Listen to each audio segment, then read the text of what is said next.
Salut tout le monde, j'espère que vous allez bien. Aujourd'hui, je vous propose une petite séquence émotion parce que je vais faire le bilan de ce qu'on a partagé ensemble depuis bientôt 3 ans. Depuis le premier jour où j'ai commencé cette chaîne YouTube, vous vous rappelez, j'étais là, ici. J'avais aucune idée de ce que j'allais dire, de ce que j'allais faire.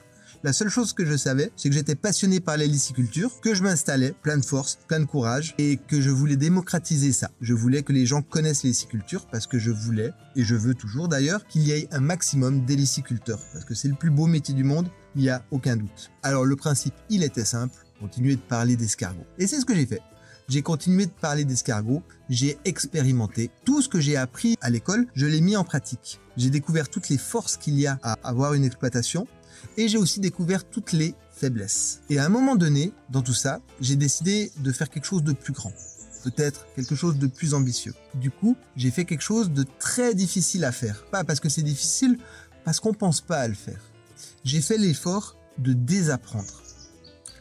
C'est compliqué de désapprendre, parce qu'il se passe quelque chose dans le ventre. C'est dans l'ego, en fait. Quand on désapprend, on accepte qu'on a probablement tort.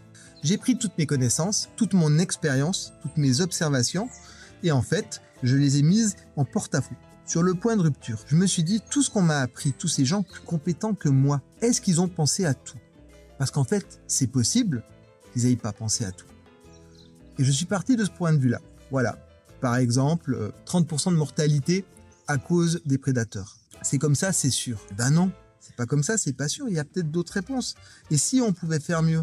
La reproduction incontrôlée, on a plein de calibres différents d'escargots dans les parcs, c'est comme ça, c'est sûr. Non, il y a peut-être quelque chose d'autre à inventer, à imaginer. Et comme vous le savez, j'ai développé une nouvelle technologie d'élevage, c'est la technologie d'élevage à environnement contrôlé.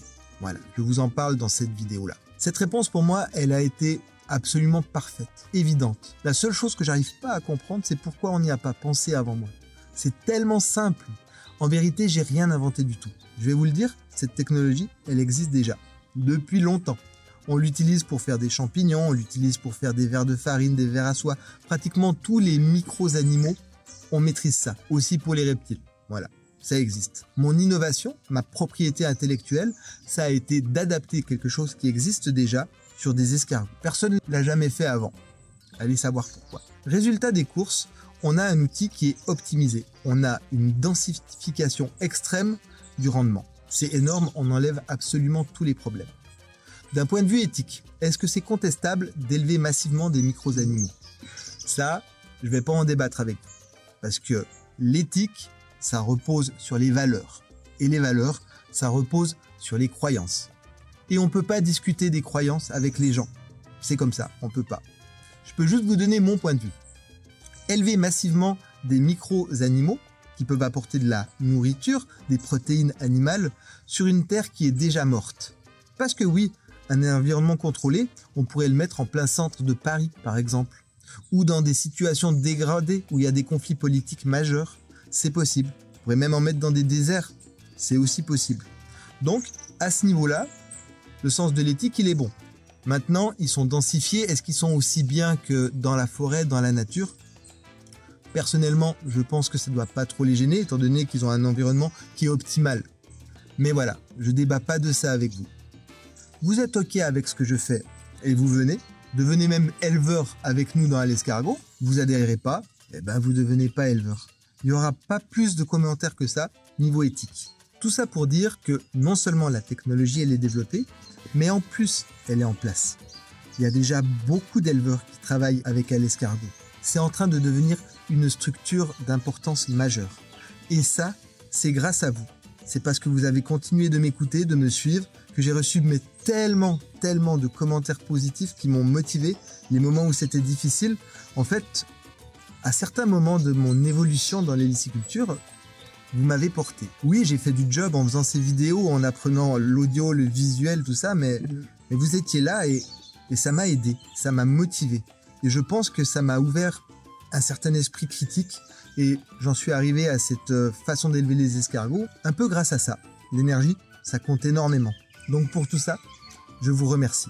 Et la suite. Je suis le PDG de Alescargot France, mais j'ai aucune raison d'arrêter d'exploiter les escargots du hameau. Je vais utiliser les technologies que j'ai développées, je vais les intégrer dans ma façon d'élever, Je vais le faire exactement comme vous. Et en ce qui concerne l'exploitation, c'est plutôt chouette parce que je vais me mettre exactement au niveau de mes éleveurs. Je vais faire le même travail. Je vais faire ce que j'ai toujours fait. La preuve par l'exemple. Vous allez voir les technologies, vous allez voir comment ça fonctionne de A à Z. Et de l'autre côté, je suis le PDG de Alescargot France. Je développe, j'agrandis pour toujours avoir un maximum d'éleveurs en France. J'ai déjà réussi et ça continue. L'expérience de cette chaîne, elle devient particulière parce que vous et moi, on n'avait aucune idée de l'ampleur qu'allait prendre ce projet. Quand je galérais comme un fou et que vous étiez là à me soutenir, vous auriez jamais imaginé, et moi non plus, qu'on allait devenir la plus grande structure hélicicole. Il se passe beaucoup de choses et il va encore se passer énormément de choses. Donc, vous connaissez l'histoire, vous faites ça, vous vous abonnez et vous continuez à suivre cette aventure qui commence sérieusement à devenir bien délirante. En tout cas, merci encore pour votre soutien, pour toutes ces vues, pour tous ces commentaires. Vous êtes comme ça me fait chaud au cœur. Et continuez de parler d'escargots. Allez, salut!